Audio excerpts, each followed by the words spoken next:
Good morning. We are here at ACC 2019. I'm Dr. Mahesh Anantha. I'm one of the fellows at the University of Minnesota. And I'm here with Dr. Khalique. He's a faculty at Columbia and Director of Multimodality Imaging. Hi, Dr. Khalique. How are you doing? Hi, how are you today? I'm great. Thank you. How are you enjoying your ACC 2019 sessions here? It's a great meeting this year. A lot of good information, a lot of excellent sessions. That's wonderful. What changes do you see in ACC 2019 today compared to maybe 10 years ago or 5 years ago when you've been a fellow in the past? I think there's a lot more diversity in the talks and the panels, and that's inclusion of women, people from different centers, including academic and community, and also inclusion of mid-level providers like nurse practitioners and physician assistants. So I think that's a good addition to get a rounded perspective on these topics. That's great. What do you advise the fellows getting into ACC? What should they be doing here in the sessions? Like just looking for sessions, going to expos, or what would your advice be like to the fellows? So I would say that two things. So number one, there's an overwhelming number of sessions. So pick what you're interested in or a few things, and don't try to go to too many sessions. Pick a certain number, space them out, things you can absorb, and you won't be able to see everything. That's a mistake a lot of people, including myself, made early on. And then also, whether you have interest in research or not, browse through the posters. You get a lot of sense of what research people are doing and where they're doing it at different centers and also different countries. No, that I totally agree. That's very important. The other question I had was something pertinent to imaging. A lot of fellows are trying to get into imaging, but we have multiple subspecialties now, including structural echoes and MRIs and CT. What do you advise to fellows looking for a career in imaging in the future?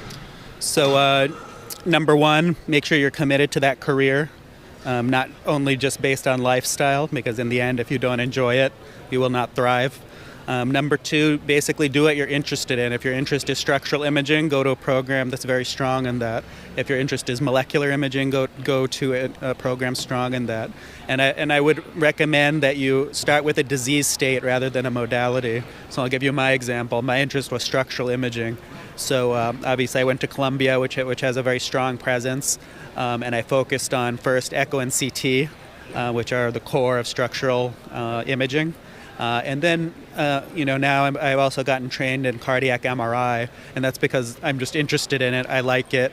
It's not necessarily pertinent 100% to what I'm doing, but it does help in valvular disease. So I would say start with the disease state and then also do what you're interested in.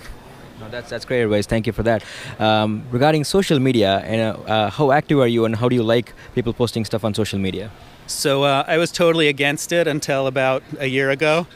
When the Tweeterati convinced me to go on, and that's your generation, and you guys are teaching me how to do it.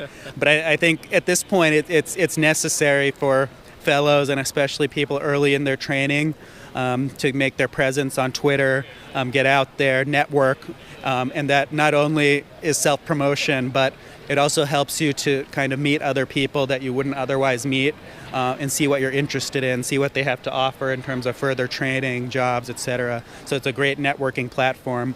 And for us who are mid to late career, it's also a great educational platform to put papers out there, publications. It's a rapid transit of information that is somewhat difficult to get otherwise just looking through journals and things. So if you follow the people who are in your field, you'll see a lot of information which will be pertinent to you. Sounds good. That was wonderful advice, and thank you so much for joining us today at the ACC. Thank you. And for more videos, follow us on youtube.com/FITsontheGo. Thank you again. Thanks a lot.